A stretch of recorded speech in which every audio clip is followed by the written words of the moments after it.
அஸ்ஸலாமு அலைக்கும் வரஹ்மத்துல்லாஹி வபரகாத்துஹு. இன்றைக்கி டுடே ஹதீஸில் இஸ்லாத்தில் குழந்தை வளர்ப்பை பற்றி நம்ம பார்க்க போகிறோம்.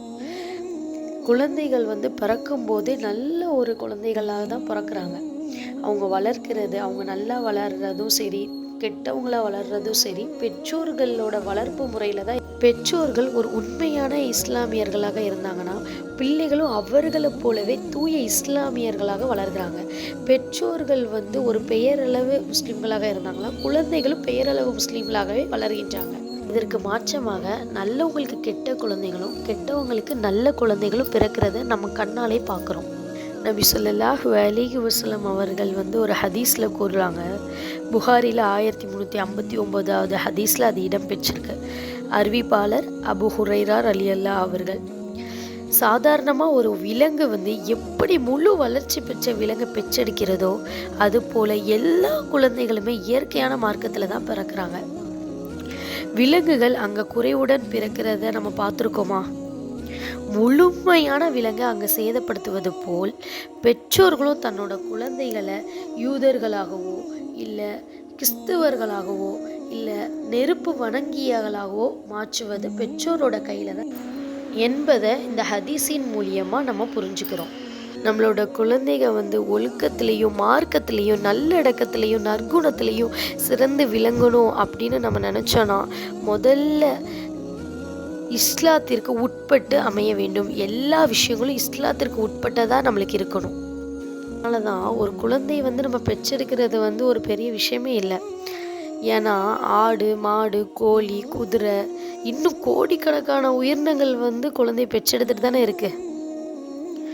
அந்த குழந்தையை எப்படி நம்ம சரியான அடிப்படையில் நல்லவனாகவோ இல்லை கெட்டவனாகவோ இல்லை வல்லவனாகவோ வளர்ப்புறதெல்லாம் பெற்றோரோட திறமை இருக்கிறது. இதுக்கு ஒரு உதாரணம் சொல்கிறேன், கேளுங்க.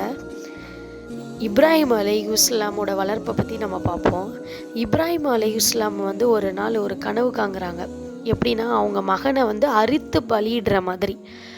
அப்போது இப்ராஹிம் அலைஹிஸ்ஸலாம் இஸ்மாயில் அலைஹிஸ்ஸலாம் கிட்ட போய் சொல்கிறாங்க, மகனே, என் அருமை மகனே, நான் ஒரு கனவுல உன்னை அறுத்து பலியிடுற மாதிரி நான் கனவு கண்டேன் அப்படின்னு சொல்லும் போது இஸ்மாயில் அலைஹிஸ்ஸலாம் சொல்கிறாங்க, சற்றும் யோசிக்கலை, சற்றும் சிந்திக்கலை, எனது தந்தையே, உங்கள் கனவில் என்ன காட்டப்பட்டதோ அதை நீங்கள் அப்படியே செய்யுங்கள் அப்படின்னு சொல்கிறாங்க.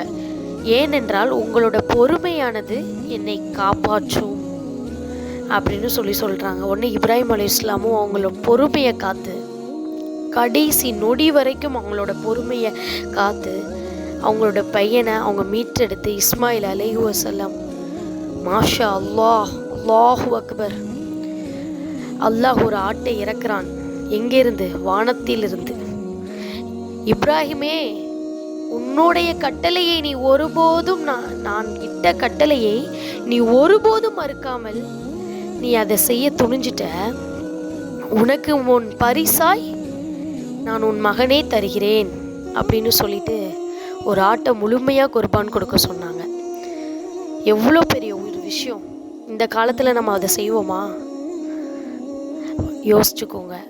நம்ம வாழக்கூடிய இந்த வாழ்க்கையை நம்ம நல்ல முறையில் வாழ்ந்து நம்மளோட குழந்தைகளை நல்ல முறையில் வளர்த்துட்டு நம்ம போனோன்னா நம்மளுக்கு அது எப்பொழுதும் கடைசி நொடி வரைக்கும் நம்ம குழந்தைகள் நம்மளுக்கு நல்ல அமல்கள் செய்யக்கூடிய குழந்தைகளா, நம்மளுக்கு துவா செய்யக்கூடிய குழந்தைகளா ஆக்கி அருள் புரிவானாக. இன்ஷா அல்லாஹ். வாஹிர் தாவனா அல்ஹம்துலில்லாஹ். அஸ்ஸலாமு அலைக்கும் வரஹ்மத்துல்லாஹி வபரகாத்துஹு.